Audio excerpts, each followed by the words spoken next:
Hi. So today we'll be taking a look at success for the IELTS speaking test. And specifically, we're going to take a close look at discourse markers and connectives and how that language relates to the IELTS speaking band descriptors. In particular, we're going to take a look at levels 5 through 8 and some real examples of test taker answers and how they used connectives and discourse markers for success on their IELTS speaking test. So as I mentioned, we're going to be taking a look at discourse markers and connectives. And on the IELTS speaking band descriptor sheet, we're going to be taking a look at the fluency and coherence column in particular. And again, see how those relate to specific language for success on the IELTS test. So this is the IELTS speaking band descriptor sheet. Your test taker, or excuse me, your tester is very familiar with these descriptions, and so I encourage you to do the same. It's good to have learning a language is a long journey, but for the speaking test or any kind of language test, you want to know exactly what the tester is looking for. How are you being assessed by the tester? And so again, as I mentioned today, we're going to be digging in on some specific language here under the fluency and coherence column. But the other columns are lexical resource, which is your vocabulary, grammatical range and accuracy, your use of grammar, and pronunciation. And all of these areas of language then are assessed from 0 to band 9, which I'm sure you're quite aware of if you've had some experience with IELTS. But again, today we're going to look at this column in particular and some specific language that you can use or some skills you can use around discourse markers and connectives to try to raise your score from 5 up to the generally 8. And we'll look at some examples for that. Okay, so zeroing in on this column, again, fluency and coherence. We're looking at band 5, 6, 7, and 8. And let's look at the description that is given in the descriptor for discourse markers and connectives. So at band 5, the tester is making this consideration. So the test taker may overuse certain connectives and discourse markers. And so what that is telling us is that maybe the speaker has a very limited range of discourse markers and connectives, at their immediate disposal in their mind. And so they are tending to, kind of rely upon the same ones over and over again. In band 6, the speaker uses a range of connectives and discourse markers, but not always appropriately. So this speaker has expanded their vocabulary and their knowledge of discourse markers and connectives, but the way they implement the language or use those markers and connectives is at times a little bit off or wrong, and it's apparent they know many of them, but maybe they're not really using them in a kind of appropriate native speaker type way. Band 7. The speaker uses a range of connectives and discourse markers with some flexibility. So this speaker is, again, knows many more discourse markers and connectives, and they've internalized that into their language ability, and they're beginning to use them kind of more dynamically in a more flexible, a little bit more, or more natural way in order to, create structure and manage the flow of their language. And then lastly, this the specific mention of connectives and discourse markers is actually gone. And in band 8, it just simply says develops topics coherently and appropriately. So we fully assume that the speaker has completely internalized their natural use of discourse markers and connectives, and they're just able to speak in a coherent and appropriate manner. All right, so what is a discourse marker?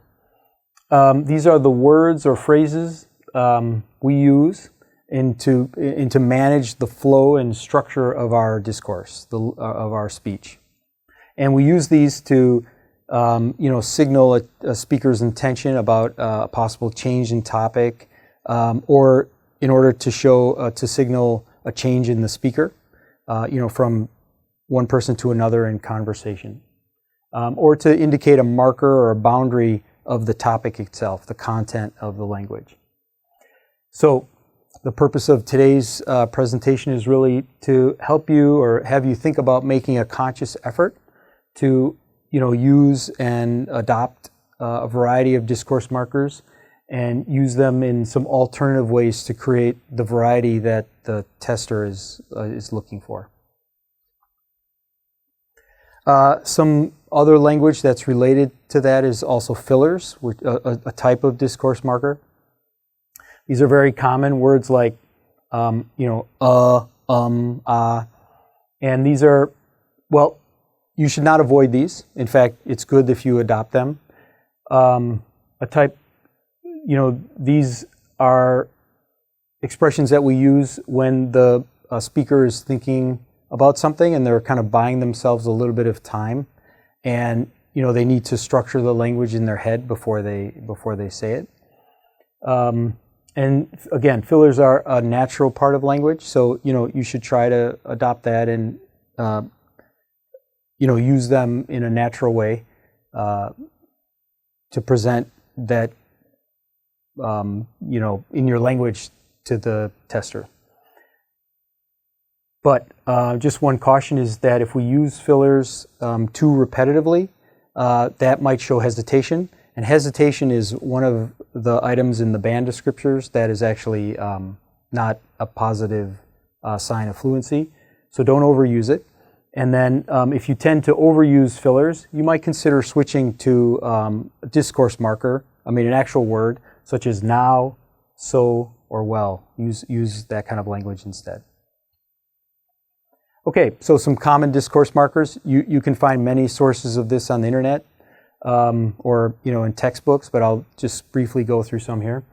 Oh, well, now, then, basically, okay, actually, or sometimes it's a phrase like, well, what I'm trying to say is, my point is, and then some other ones to show more certainty. So, of course, obviously, it's clear that. One trick with these is that what you're about to say is in fact a fact, is in fact true, but the listener should know that too, okay? But anyway, there are many common discourse markers, and you should, on your own learning journey, try to adopt those into your language. Okay, and then the other part of discourse marker that we're talking today is a connective, and we'll just show some of the purposes and a little bit of sample language before we get into our specific examples. So connectives establish clear objectives between two ideas or two language components, and it shows the relationship between these. So some common purposes are to add information, so and as well as also ordering, and this is very important to show ordering structure in the IELTS test because you will be asked, your opinion. So first of all, second, coordinators such as both and, not only, but also. We can show order in time. So at the moment, in the past, presently, before, after. We can give examples. For example, for instance, we can show contrast and concession. So, but, however, on the one hand, on the other hand. Being clear, so we can try to clarify our language. What I mean is, what I want to say is, or just expressing our ideas. So usually verbs like I think, I guess, I suppose. So I think one important thing is, I guess one difference is, so, you know, communicating specific ideas of your own. Okay, so let's get into some examples. These are examples, you know, taken real examples, and we'll start. They ascend in order. So from, you know, a lower quality answer to a higher quality answer in the approximate range of, say, 5 to 8 or 5 to 7 on the band descriptors for the Speaking IELTS test. So your tester might ask a question like, you know, how do you react to aggressive drivers? The speaker then is, you know, thinking about, okay, I should order my answer, give example, and of course share their opinion. So how do they do that? Discourse markers, fillers, and connectives are in bold. So for example, now this is in the level 5, maybe level 6 area, you know, depending on the circumstances. One way to react is to become aggressive too, although this is not usually helpful. Another way is try to be calm and react to the other driver, and not react to the other driver. For instance, I try to imagine the aggressive driver is late or has an emergency. Lastly, although police warn against aggressive driving, it is still a common problem. And honestly, I don't like to drive, and I don't drive much. So not a very long answer, but, you know, a good use of discourse markers and some, you know, good structure there. So maybe in the 5 or 6 band area. A little bit more. So the tester is asking, what are the advantages of traveling by train? The test taker is thinking, okay, ordering, give reason, opinion. So what are the advantages of traveling by train?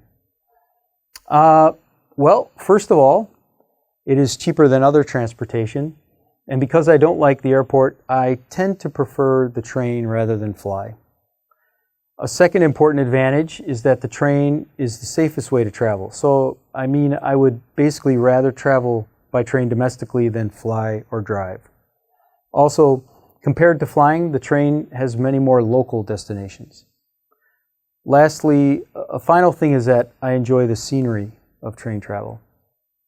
So, yes, this is an improvement on the previous answer.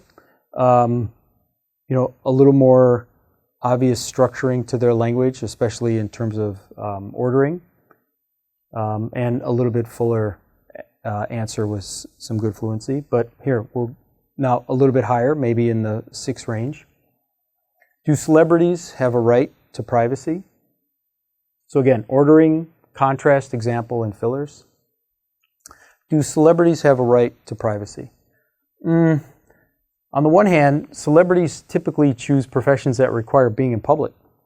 And in fact, many celebrities actively seek fame to further their careers. On the other hand, it is also true that while a person may choose an acting career, for example, they deserve to have a private life away from the media, I think especially with their family. So although I believe most celebrities really want to be famous, there is in fact the danger of losing privacy as the result of becoming famous. Okay, this is a better answer.